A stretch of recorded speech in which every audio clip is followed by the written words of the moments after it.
All right, boys and girls, let's go over instruction again because this is your weekend homework.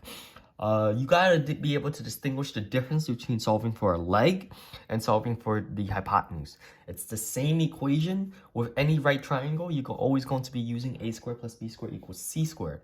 However, the way that you substitute is extremely important once you understand what you're given. In the first thing right here, you're given a leg and a hypotenuse because it's across the 90-degree angle. Therefore, we are solving for a leg, and when you are solving for a leg, you are definitely putting this 10 underneath c, okay? So it's a squared plus b squared equals c squared. Therefore, you can say 6 squared plus b squared equals to 10 squared. Now, you could put the 6 underneath the b or the a. It's interchangeable, right? The legs are interchangeable. But let's go ahead and simplify this. This is 36 plus b squared equals 100. And so you subtract 36. B squared is equal to 64. Take the square root, and there we go. B is equal to 8.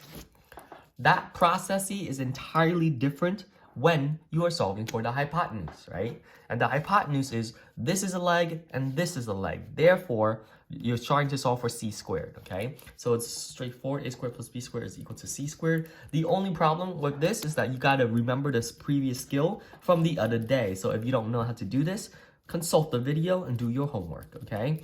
Here it is. If I'm going to square this, it's basically saying 3 root 2 times 3 root 2, okay? You could take the long way and say 3 times 3, outside times outside, that's 9. And then inside times inside, that's root 4. And 9 times square root of 4, which is 2, is going to give you 18. You could do it that way, or you could memorize that you're just squaring this, so that's 9, and then times the number on the inside, which is 2. So still going to give you 18. Plus, squaring this is 4 times 5 is 20 is equal to c squared. I'm going to sum that up. That's going to give me 38 is equal to c squared. Then from here, just simply take the square root. C is equal to the square root of 38.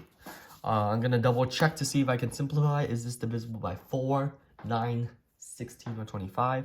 The answer is no. So the final answer is C is equal to the square root of 38.